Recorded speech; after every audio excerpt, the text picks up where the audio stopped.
Shanti Shanti. So our idea of having a gross reality different from this, that is causing a delusion. That is why we say Maya. Maya doesn't mean that it doesn't exist.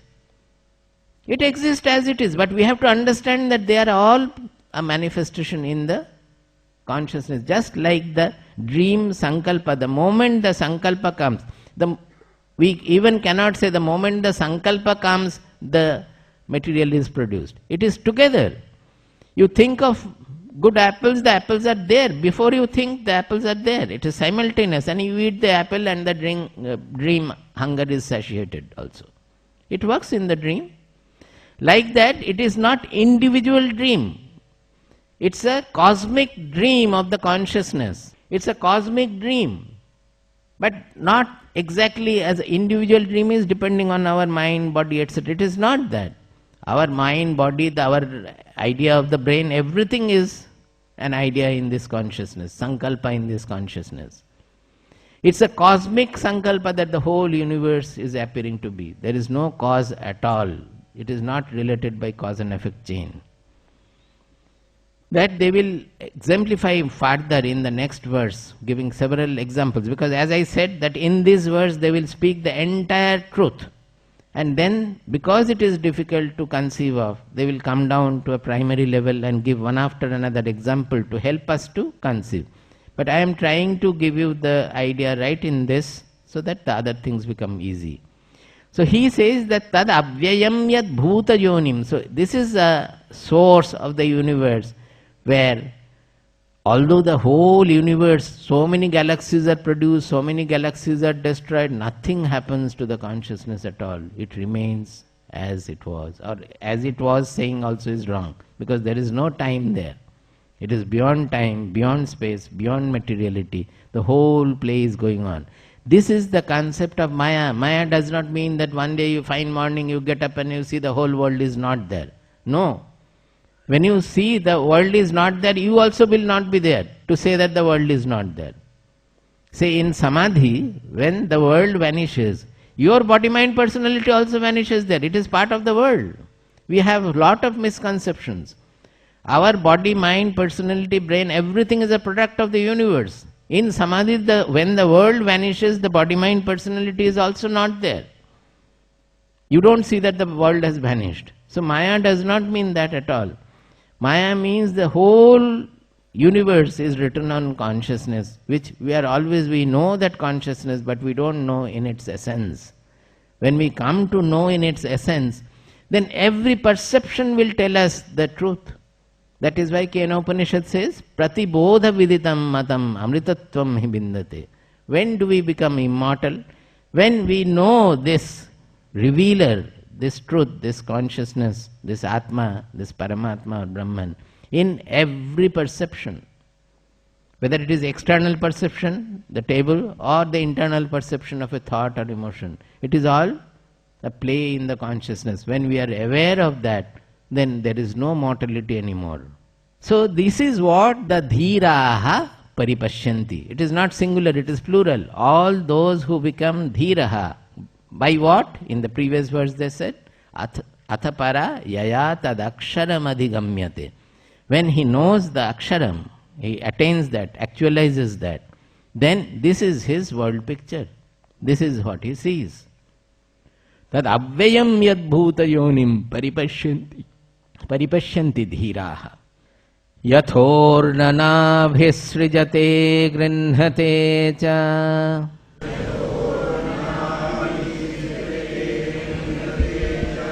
Yatha prithivyam oshadhayas sambhavanti.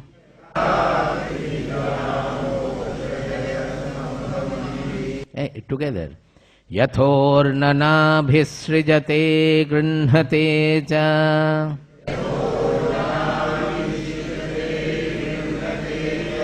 Yatha prithivyam oshadhayas sambhavanti.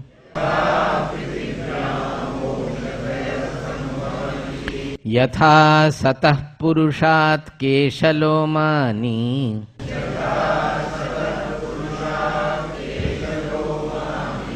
Tathaksharat sambhavati ha vishvam.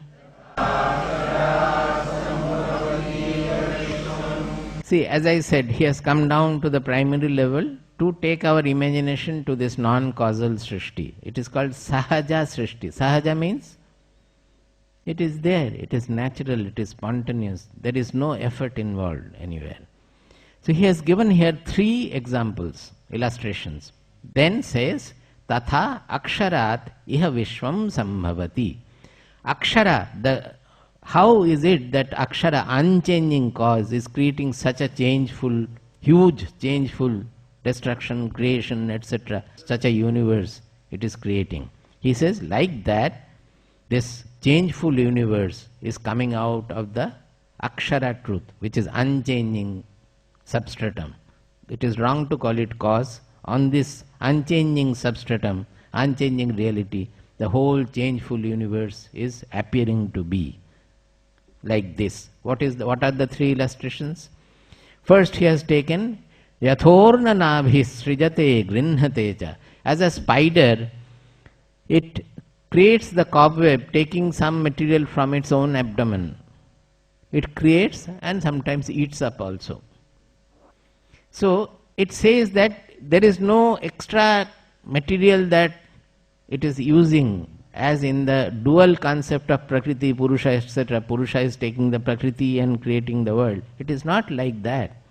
It is on its own, from its own, the whole Vishwam is projected and again withdrawn. The whole universe is projected and withdrawn, like the spider does. The cobweb is built, and if it goes wrong, or sometimes what happens we don't know, it eats up the whole thing again. So there is no exterior material involved. Now this example is very naive and preliminary, primary. We may think that the cobweb has got some intention and cause, or to catch the insects it is creating the web and all. So there can be some misinterpretation. Any illustration will not be perfect. It will only take us closer and closer to the truth. Now they go to a better example, illustration. Yatha prithivyam oshadhayas sambhavanti. As on the earth, the herbs, they grow and actually die also.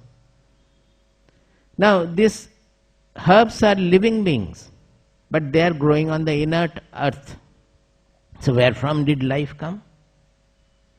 So our causality chain, that causal understanding, we will think that the herbs are living, how can it come from the inert earth?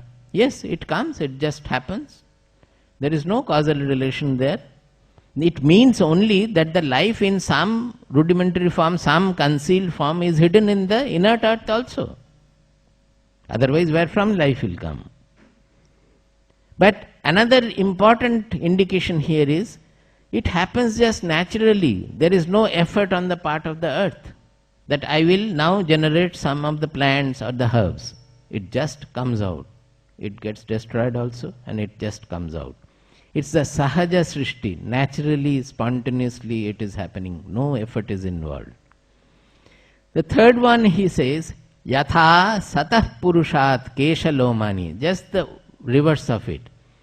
You said that from the inert, the living vegetation is coming.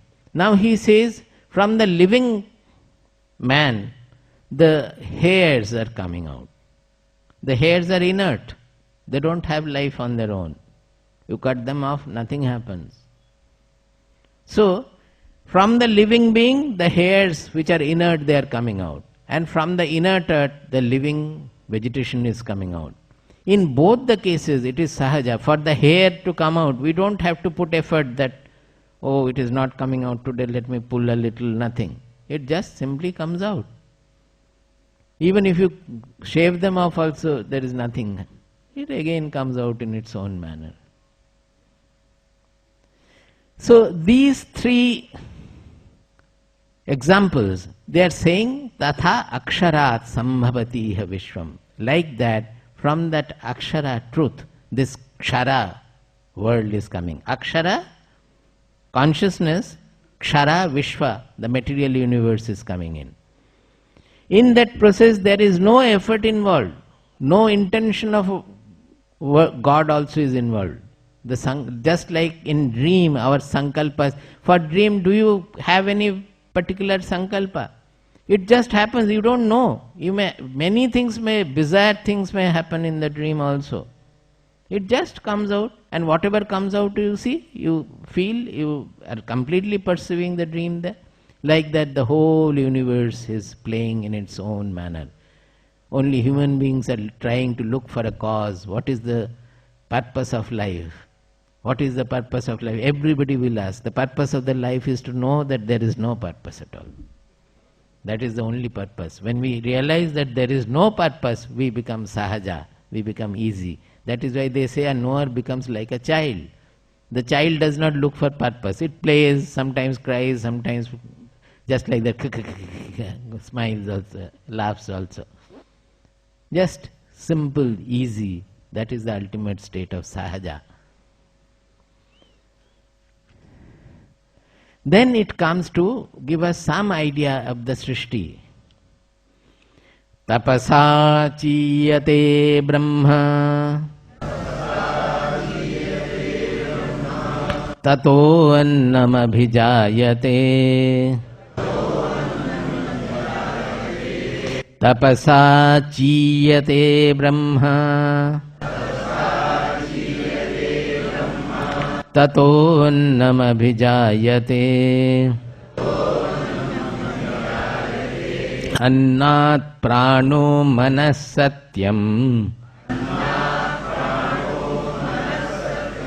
lokah karma suchamritam.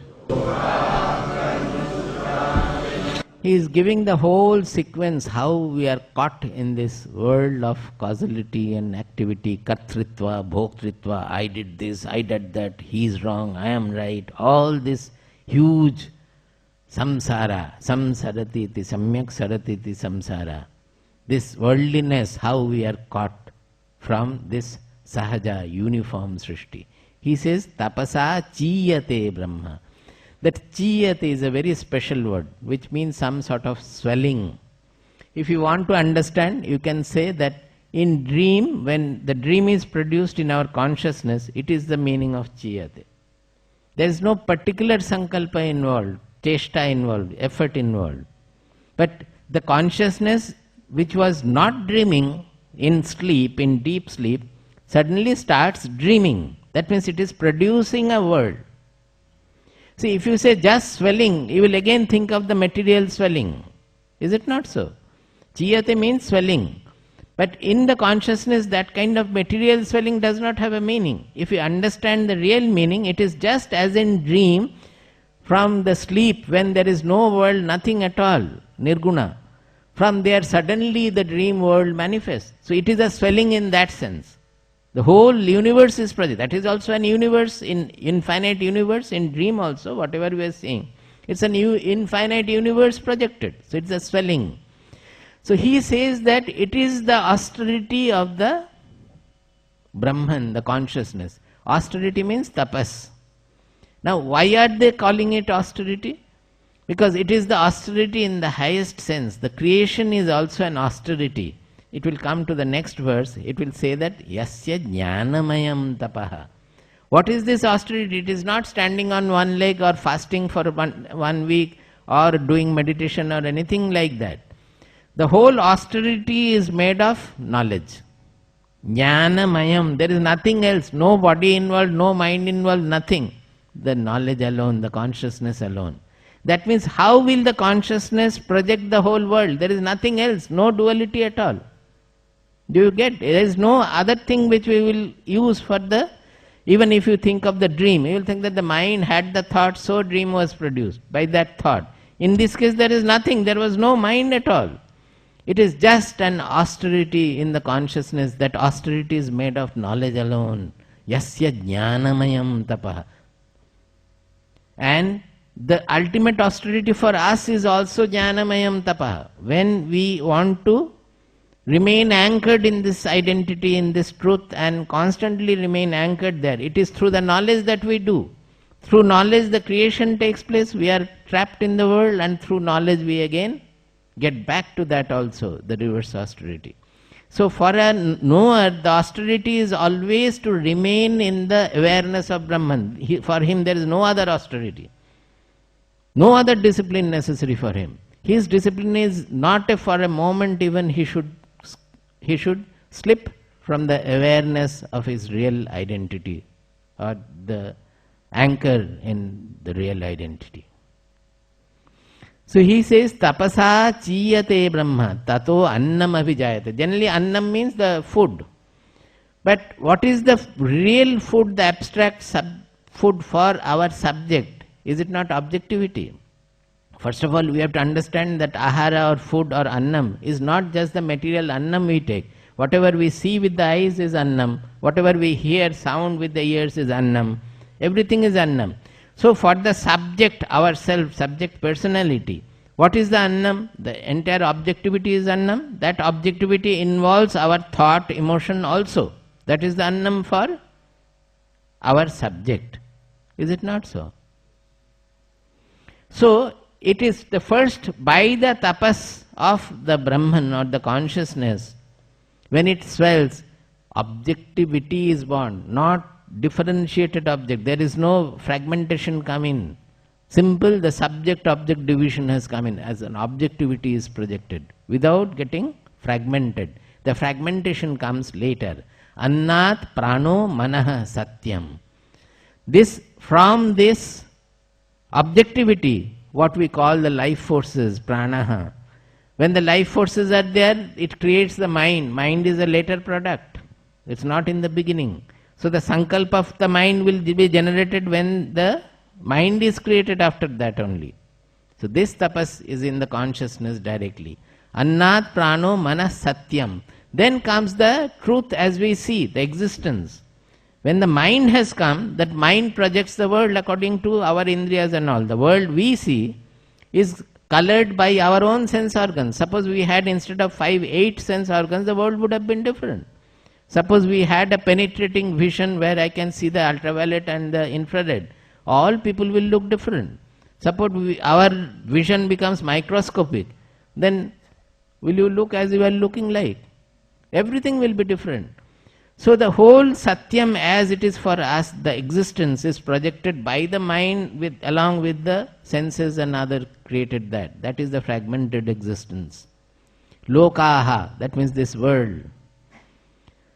And when the loka is plural, that means the world has got fragmented. Iha loka, paraloka and all the lokas are here, there, the whole fragmented world, the whole fragmented universe from the mind it comes.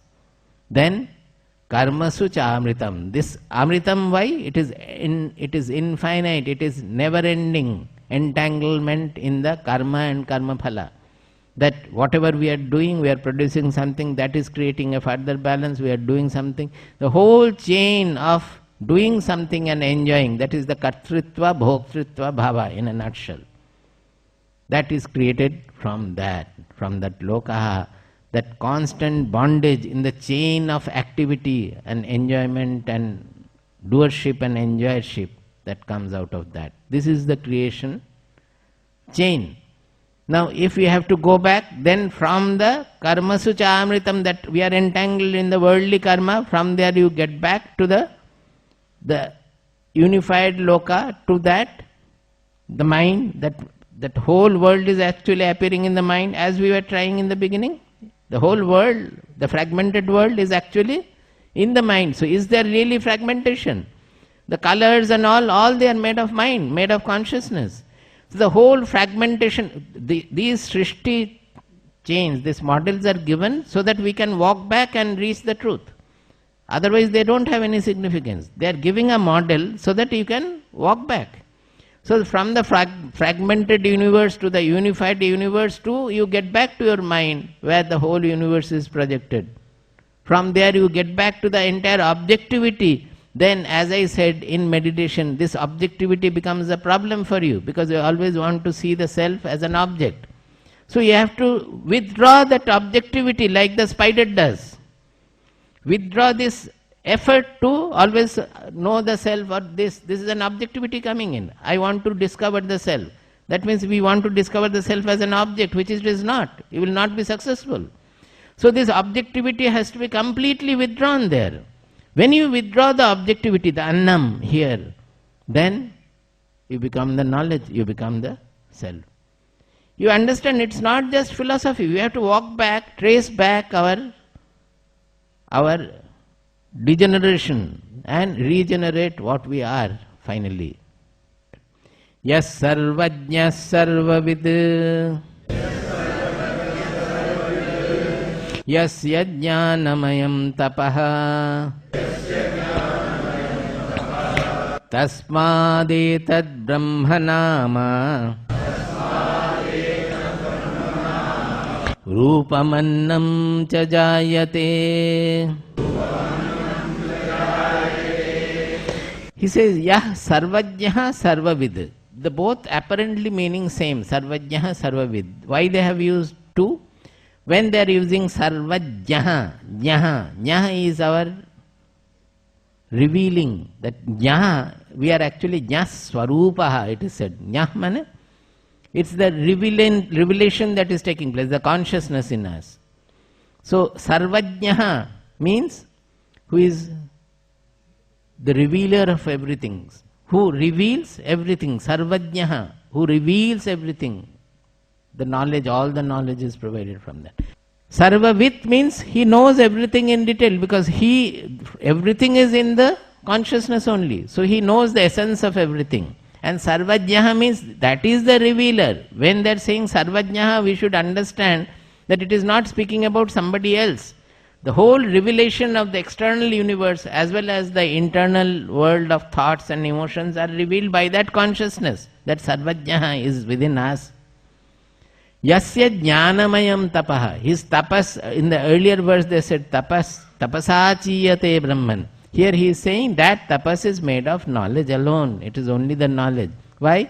Because the whole thing is taking place in consciousness. There is no material, so to say. Whatever materials we are seeing, actually they are also written in the consciousness alone. This is the idea. Tasmad etad brahma namarupam annam cha jayate. Tasmad etad brahma. When they are saying etad brahma, that means the whole universe which is a manifestation of the Brahma. It is generally referred to as Karya Brahma or Hiranyagarbha and all those things. That is the manifest world. It is not the unmanifest. Etad Brahma and Nama Rupam. All our divisions are coming out of a name and a form. All the names and forms which is dividing the whole world. And Annam, the object we are enjoying, objects we are dealing with. The whole division, fragmentation and the worldliness has come from that. So they are saying the chain is that from the Brahman, out of the knowledge tapas, the objectivity is born. From the objectivity, the life forces, mind, then the existence as the mind perceives, then the fragmented world as the mind perceives, that is born. From that fragmented vision of that fragmented existence, we get involved in the Kartritva and Bhoktritva bhava, and we get eternally trapped by the entanglement of this karmakanda. To walk back, we have to walk back, and finally the last point will be to withdraw the objectivity and get to the state where subject-object division also is not there, and the truth expresses, realizes itself. That truth reveals itself. There is no second element to be revealed at all. It's a self-revelation. That is why it is called aparoksha. Om bhadram karne bhishnuyama devaha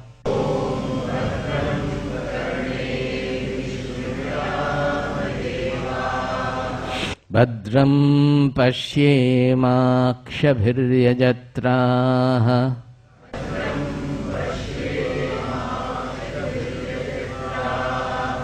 Sthirairangaistushtuvam sastanubhihi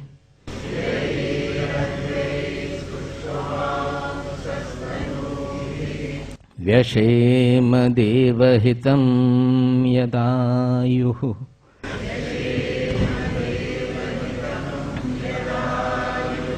Swasti na indro vriddhashrabaha Swasti na pusha vishvavedaha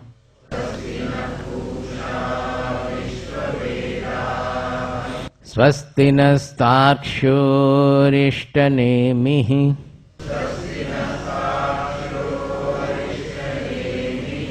Swasti no brihaspatirdadhatu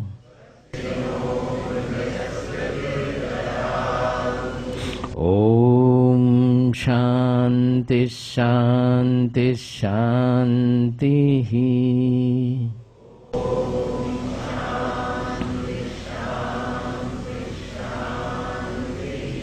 Om Shanti Shanti Shanti